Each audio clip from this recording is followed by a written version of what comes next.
Hello, my name is David. I go by Gant online.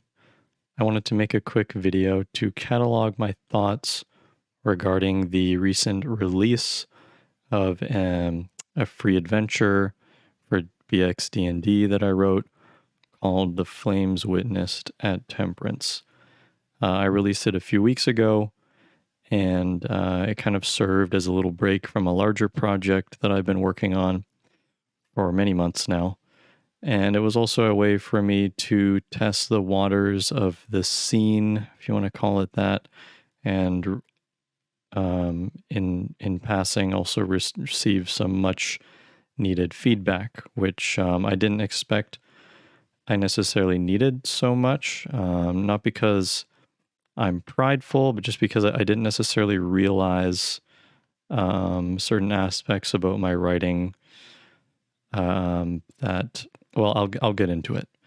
So there were a few things in particular that I really needed hammered into my head, and I feel like as much reading as you can do online and research and looking at works of art that you kind of aspire to, there's nothing really that teaches as good as just doing it and putting it out there and receiving that feedback, reflecting on it, and kind of learning from your mistakes, if that's what you would want to call that. So before I do that, I do want to talk about what went well with this project. Essentially, it stemmed from a new obsession that I've had with dungeon synth, which is a genre of electronic music. For like the past year or so. In particular, an artist called Umbria, and I was really obsessed with his album, The Sleeping Wizard, which is 10 tracks long. And eventually, after listening to this and kind of already ruminating and being interested and actively writing D&D adventures, it didn't take long for me to kind of put two and two together and decide to make an adventure based off of that album. So the album was 10 tracks. The adventure would have been, or, the idea was that it would be 10 rooms, each named after a track, and I would kind of extrapolate from there. So it was a very fun project. I actually was able to commission the artist that did the album cover. Actually, I'll pull that up right now. Umbria. Sleeping Wizard. So I definitely check him out. This is the amazing album art. And I was able to commission the guy that did this album art. I'll butcher his name, but it's Joan Lopez Domenech right here. And I was able to commission him to do the artwork for the adventure, which was kind of cool. And that was really fun. And another thing I did really well with this project was hire an editor, which everyone should hire an editor for everything if they can afford it. It is super beneficial, even if you're the best writer and self-editor in the world. It's always worth it by far. So those were kind of the two things that I did well. I mean, I think personally, I've ran this, of course. I think there are some good ideas in here. I think that the formatting was fun to kind of do like a no art, except for the maps, and give myself the creative limitations of keeping it within the 10 rooms, one room per page, which does seem like a lot, but I mean, it is digest size, and there is a lot of info here. Plus, most of the rooms kind of double as two for this like different dimensional mechanic that I had implemented. But anyways, you can look more about the adventure if you like it. It's free. Just go to my website and download it. I won't necessarily extrapolate too much on this project and what it's about. This is not necessarily meant to be an advertisement or anything. Another thing I did well was create this little teaser trailer thing for it. So I bought like a pixel art program, and I have Premiere Pro, and I was able to like I basically conceived that like, any like teaser or like advertisement for a D&D adventure, like they kind of all suck except for like the flash animated ones for like the very like Barrow Maze, for example, has a classic one that you should definitely look at. But I was like wondering what can I do to kind of make a little video teaser for my book, my adventure, without just like flashing shots of spreads and artwork, which I had very little of for this. So I had kind of also been into pixel art lately, and I decided that it would be fun to kind of have this like pixel art loop with the book write up kind of scrolling past, and also asked Umbria, his name is David, if I could use one of his tracks for the teaser video, which he agreed to. So that was really awesome as well. I did end up obviously getting in touch with Umbria because the Joan who did the album art, kind of had that connection, and then he got me in touch, and I of course asked if that was okay if I used his track, and he even offered to like supply CD keys and stuff like that, but I didn't want to take it that far because I wasn't really trying to sell anything. So I wrote the book, got it edited. This took a few months for this to kind of all happen, and it never happens as quickly as you would like, especially if you're trying to do it right, and put it out there to the world. So I was lucky enough to have Bryce review it, and not necessarily to my surprise, but he didn't like it, which is fine. But I kind of want to go into that a little bit and talk about what I could have done better, I guess, in hindsight with the book. So the main thing that he goes into, and I'll go back to kind of a Reddit conversation that I had like months before I even conceived of this project to kind of get into my mindset with what I'm about to talk about. But he says this thing is full of overly dramatized prose, the kind of shit that is supposed to be full of imagery if you were reading it in a novel. So I was a little bit taken aback by this, but like it immediately clicked that kind of everything that I'm about to explain. So the reason that I had done this is, there's kind of the meme about the DM or the adventure writer that is trying to write a novel, and they find the like easier medium of writing D&D adventures, and so they just kind of write a novel and sell it as a D&D adventure, which obviously sucks and is terrible and not a way to do things. So I want to clarify that I wasn't like consciously coming from that angle, and maybe even subconsciously. I don't think I really was, but it kind of ended up looking like that. And the reason for that is because, I had done all this research, reading the reviews of Bryce and other adventure reviewers, reading a lot of adventures, reading what people thought was good. Not because I wanted to impress people, but I mean, I just, I think the forum has a lot of room for improvement out there. There's a lot of garbage out there. And I was really trying to not contribute to that pile of garbage. So, I was reading that, and these kind of things that I kept seeing over and over again, and I strongly agreed with, is that the text needs to be evocative, and it needs to be terse. Those are kind of, I've actually talked about that in a previous video that I made called The Key to Dungeon Descriptions, because I know I'm obsessed with this art form, and as you can probably tell, and so it needs to be evocative, it needs to be terse, and I very much misunderstood the reason for that and kind of abused it, which is, I want to do my best to collect my thoughts and not ramble here. So essentially, what I thought was evocative, it might have been evocative if you were reading it in a book. Like, it's not necessarily bad prose, like I wouldn't say I'm the worst writer in the world. just as far as like sentence structure and that kind of stuff. And of course I got an editor, the ideas were kind of there, and I was just fleshing them out in the most interesting way possible. The problem is that I was confusing evocative words with evocative ideas. So a lot of people say like Bryce or whoever, you'll read a book and you'll be like, well, this adventure key was like really dry, really boring. Like there's nothing. It's like, okay, there's a room, there's two goblins in it. It's not very evocative. Or like you walk into.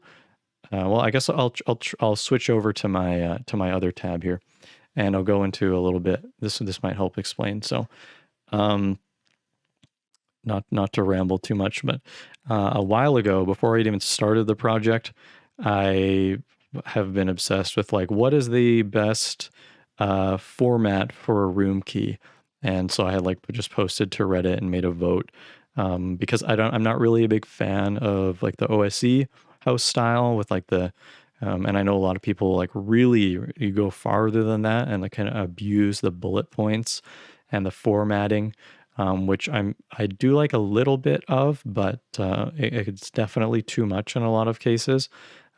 People will adhere to format more than makes sense, and it kind of ruins their ideas and makes it almost harder to read and pick through and get an idea of what the room is, ironically.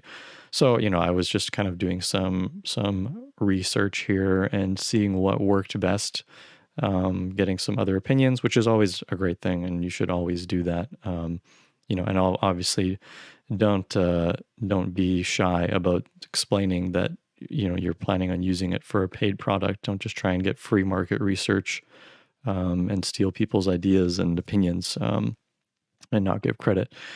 But as you can see, I do give disclosure here. So anyways, as a result of that, I ended up posting this room that I had written, and it was a real room for the project, the long-term project that I'm making, which has completely changed by now. So no, there's no spoiler or anything like that. But I won't read it, but I'll essentially say that. I mean, you can pause and read it if you like, but essentially, there's not a lot really happening here. Okay, so there's a monster in the room. There's some containers. There's some books. There's some descriptions of furniture. Okay, and I kind of stretch that out into a quarter of a page length, right, for a room, which is not a bad length for a room. And to clarify, I was not trying to get advice on the writing. I was just trying to get advice on formatting. So then this guy, where is he? Where is he? Yep, this guy. Pandesmos. Anyway, I kind of had a bit of a, not like a cringe heated Reddit argument, but we had a bit of a conversation, and he is very harsh, which is great. I don't mind that. And kind of picks apart the formatting, which is perfect. But then he also goes into like the actual writing, my word choice, as well as the room contents, which is a big clarification that I want to make and kind of is leading to my big idea here. But essentially, he picks it apart and he gives me some examples of like what would be a much shorter, more efficient way to, talk about the room and all this stuff. But then he makes some comments like, essentially his comments come down to, okay, formatting is a little bit long, blah, blah, blah, whatever. But like, there's nothing really in the room. Like, sure, there's a monster that's sleeping. Okay, great. But like, there's nothing to do.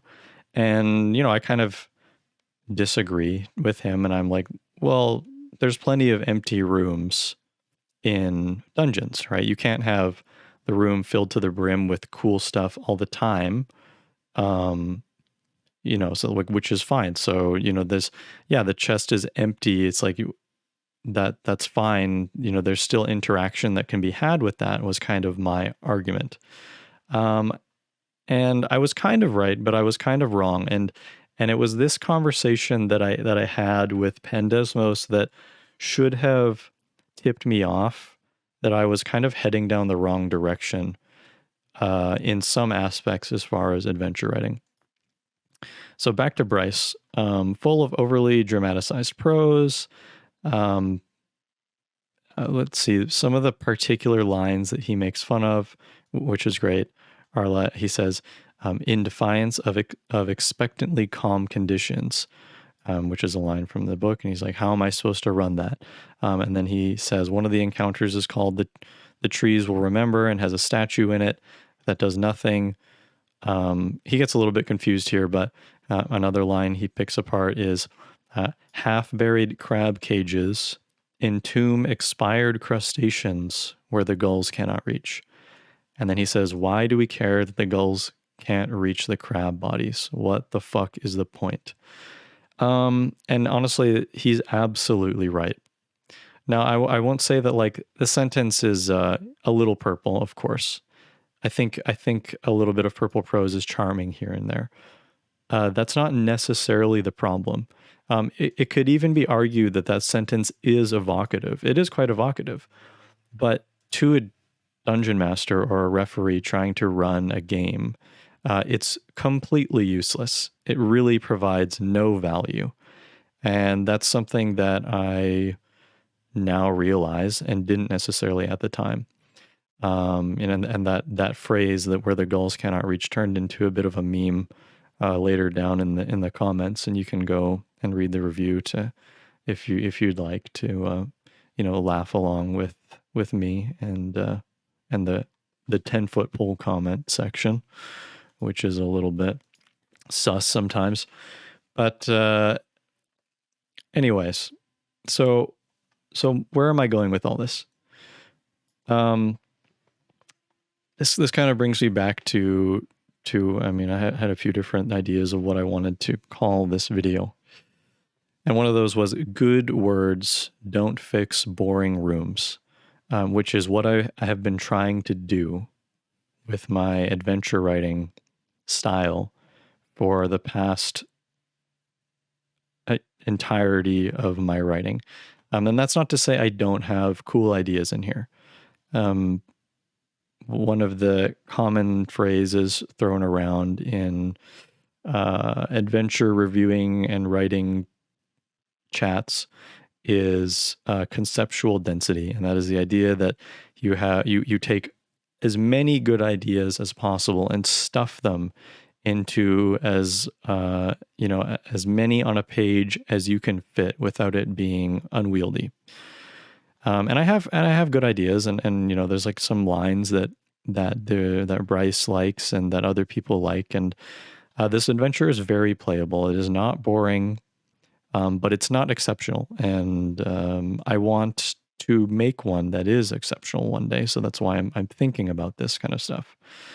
I think I had the thought that good adventure writing, like you could kind of turn any room into an interesting room just by the way you described it. And I don't know why I thought that, but I did, and that is wrong, because that is not why people play Dungeons and Dragons.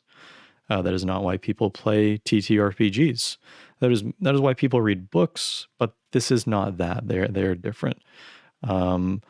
Really, just like in all media, content is king, and ideas are king. Ideas are extremely important. And if the idea is not good, the room will not be good, no matter how well you describe it. And that is kind of what breaks up the good adventures from the bad adventures, is good ideas are usually connected to overarching good ideas, and also they are interesting to the players. They are something that they can interact with, right? It's not the words that are evocative. It is the idea that is evocative, and the possibilities that come from that idea. And, like there's a balance, of course, from like verisimilitude and, it depends on the kind of adventure and world that you're writing for. But I think that is the main point that I needed hammered into my head is, I wanted to make these really cool environments for players to explore. And I did do that, but, you know, I think I was really fighting against the words, because the way that I would describe keys, in this kind of purpley way would, to me, even to me, the person that wrote it, um, it sometimes fell flat, at the table, and it is a little awkward reading out those read aloud sections where, um, there is like the overly purple phrases and stuff, and it feels very kind of overly dramatic, and it just doesn't really hit as well as a really good idea hits.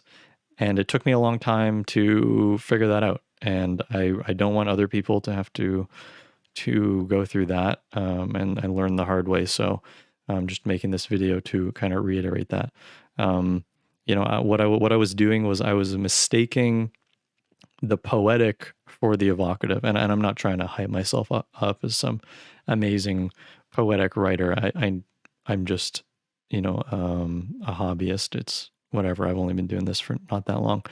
Um, but that's what I was doing. I was making these kind of poetic, fancy, like interesting theoretically rooms, but not interesting from a gameplay perspective, not interesting from a player's perspective. Um, yeah. So that was a really good thing for me to learn, and I'm really glad that I did, because I could there is a lot of fat in this adventure that could have been trimmed, and um, better ideas could have been slotted in. Like there are whole areas that really serve no purpose, and that is really bad, from an adventure standpoint.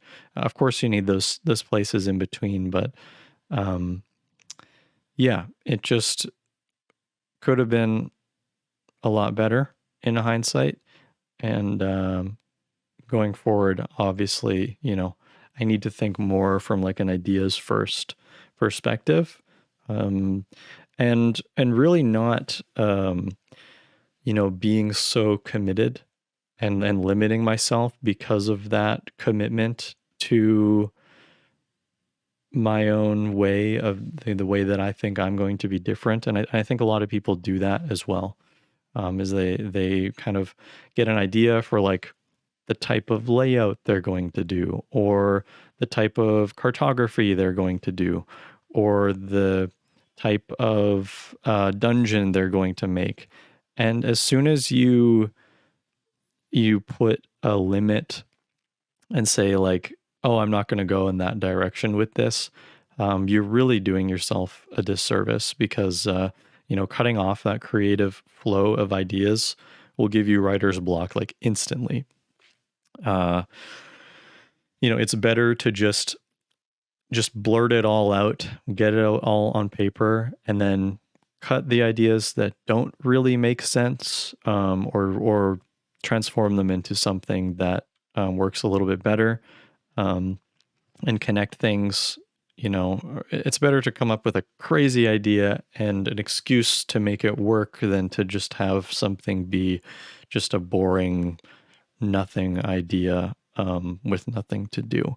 So, anyways, I think that's pretty much it. Just some thoughts on adventure writing. Um, you know, expand, expand your mind, expand your scope, avoid arbitrary commitments, and remember that ideas are king. Ideas are evocative, not words. Good words don't fix boring rooms. Good words don't fix boring ideas. Okay, that's all. Thanks. Bye.